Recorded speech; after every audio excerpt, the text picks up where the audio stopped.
అందరికీ నమస్కారం. మనకి సహజంగా చాలా ఆకుకూరలు మన చుట్టూనే ఉంటాయి. ఇప్పటికీ చాలా ఉన్నాయి. కానీ మనం పట్టించుకోకపోతే అవి కూడా పోతాయనమాటండి. అలాంటి మొక్కల్లో అంటే మనకి ఏం చేసాం శుభ్రంగా చేలు కట్టలు తీసేసి మనం ఫెన్సింగ్‌లేసేసుకుంటున్నాం.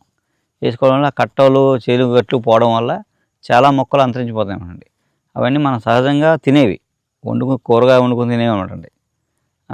లేదా దాని పండు తినేది అలా అలా చాలా రకాల మనం తినే మొక్కలు ఆరోగ్యాన్ని రక్షించే మొక్కలు అవన్నీ. అలాంటి మొక్కల్లో ఉచ్చింత, ఉక్కు చింత అంటారు. ఉచ్చింతాకు, ఉచ్చింతాకు కూర. ఉచ్చింతాకు కూర కనీసం 6 నెలలకోసారి తినమని చెప్పారు పెద్దలు మనకి. 6 నెలలకోసారి తినేవారు అనమాట వండుకొని. ఆ ఆకు కూర తినేవారు. ఉచ్చింతాకుది ముళ్ళు ఉంటాయి బాగా.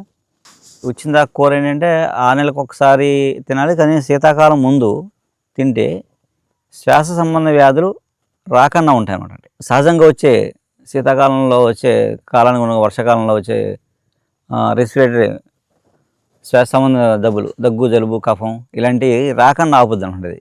అందుకని 6 నెలలకు ఒకసారి తినేవారు. నెలకోసారి కూడా తినచ్చు దొరికితే. మామూలుగా ఏంటంటే బ్లడ్ వామిటింగ్స్ అవుతున్నాయి అనుకోండి, అప్పుడు ఆకు రసం ఇస్తారన్నమాట. ఒక 5 ml ఆకు రసం బెల్లం కలిపిస్తారు. ఇస్తే ఆ బ్లడ్ వామిటింగ్స్ తగ్గుతాయంట. అంటే దగ్గు కఫంతో పాటు బ్లడ్ పడుతుంటుంది. అలాంటప్పుడు ఒక డోసు ఇస్తే తగ్గిపోద్ది. అలాగే దీర్ఘకాల శ్వాస సంబంధ వ్యాధులకి వేరు నుంచి ఇస్తారు. అది యాక్చువల్గా ఏంటంటే మనం చేసుకోకూడదు. డాక్టర్స్ అనుభవం ఉన్న డాక్టర్లు ఇస్తారన్నమాట. వాళ్ళతో తీసుకోవాలి. మామూలుగా మనం సహజంగా అందరూ కూడా ఏమున్నా లేకపోయినా ఇది ఆకుకూరగా 6 నెలలకు ఒకసారైనా మనం ఇది తినచ్చు అనమాట. తినడం వల్ల ఈ మన ఊపిరితిత్తులు శుభ్రపరుస్తుంది అన్నమాట. దాని ద్వారా మనకి చిన్న చిన్నగా వచ్చే దగ్గు, జలుబు, కఫాలు రాకుండా ఉంటాయి. అది అందుకేంటంటే ఇవి కూడా అంతరించిపోతున్నాయి మనకి. చెరుగొట్లు, కట్టవలు లేకపోవడం వల్ల. ఎందుకంటే ఇది భూమి మీద పాకదు. మొక్క ఉంటే దానికి ఏదో కట్ట, చెట్టు ఆధారం ఉంటే అలా అల్లుకుంటూ పైకి వెళ్ళిపోతుంది అన్నమాట. ఎంత పైకి వెళ్ళిపోతుంది. అలా ఆ కట్టవలు పోవడంతో ఈ మొక్కలు అంతరించిపోతున్నాయి. సో ఇటు మనం ఎలాగైనా ఇంట్లో గ్రిల్కి అటుగా ఎక్కించుకోవచ్చు. ముళ్ళు ఉంటాయి, జాగ్రత్త.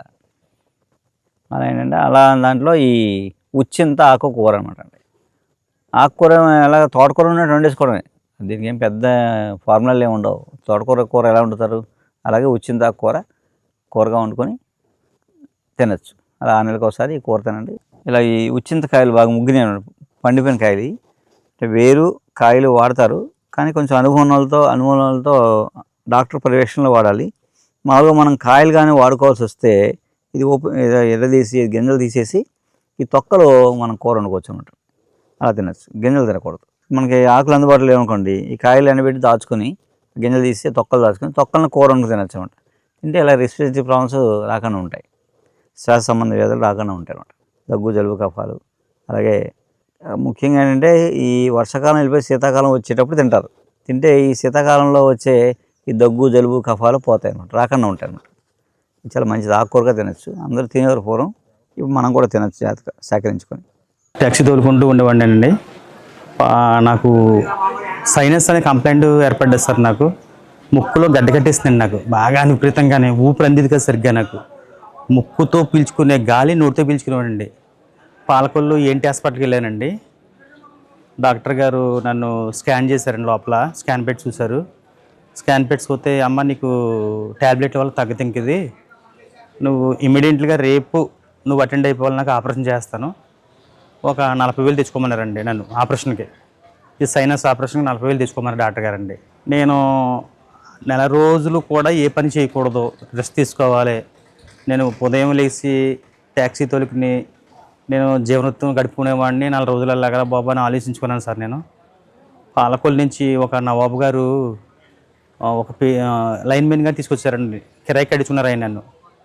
ఇలాగ రాజమండ్రి దగ్గరికి ఆదాడ వెళ్ళాలి బాబు అంటే కిరాయికి వచ్చాను సార్. నేను వస్తే దారిలో చెప్పాను నవాబు గారికి. నవాబు గారు ఇలాగండి నాకు ఇలాగ సైనస్ గడ్డ కట్టేస్తుందండి ముక్కులోని, రేపు పొద్దున ఆపరేషన్ చేయించాలంటున్నారు, మరి నాకు ఏంటి సార్ అంటే, అప్పుడు డాక్టర్ గారిని చూపిస్తానని చెప్పేసి డాక్టర్ గారు చూపించారండి. చూసారు, రవివర్మ గారు చూసారండి. ఫస్ట్ నెల ట్యాబ్లెట్ ఇచ్చారండి నాకండి సైనస్కి. ఆ నెల రిలీఫ్ అయ్యింది కొద్దిగానండి. రిలీఫ్ అయింది, ఊపిరి అందుకుంటుంది నాకు. అంటే నోటితో పీల్చుకున్న గాలి ముక్కుతో పీల్చుకుంటున్నాను, లైట్గా వచ్చిందండి. కంప్లైంట్ ఓహో క్లియర్ అయిపోతుందని చెప్పేసి ఇప్పుడు దాకా మొత్తం క్లియర్ అయిపోయింది సార్ నాకు సైనస్ అంతాని. దాంతోపాటు షుగర్ కంప్లైంట్ మళ్ళా నెలలో చెప్పానండి సార్కి. షుగర్కి 2 పూట్ల ట్యాబ్లెట్లు వేసుకోండి అండి, ఉదయం సాయంత్రం 2 ట్యాబ్లెట్లు రోజును. ఏంటి జీవితం అంతా ఈ ట్యాబ్లెట్ మింగుతా అని చెప్పేసి విరక్తి పుట్టేసింది నాకండి. జీవితం మీద తింటాను ట్యాబ్లెట్ వేయటమేంటి, బతికేంటి అనిపించింది. ఆఖరికి దేవుడి దయ వల్ల అసలే మన రవివర్మ గారు వల్ల ట్యాబ్లెట్లు మొత్తం 3 నెలలు ట్యాబ్లెట్లు మొత్తం మానిపించేస్తారండి. చాలా ఆరోగ్యంగా ఉంది సార్ ఈరోజు, నాకు చాలా హ్యాపీగా ఉందండి. ఫ్యామిలీతో ఇలా హ్యాపీగా ఉన్నానండి. షుగర్ వల్ల కంప్లైంట్లు అన్నీ కూడా క్లియర్ అయిపోయినాయండి. సార్ ఇచ్చారు మందులు అట్లు కూడా. ఫ్యామిలీతో చాలా హ్యాపీగా ఉన్నామండి.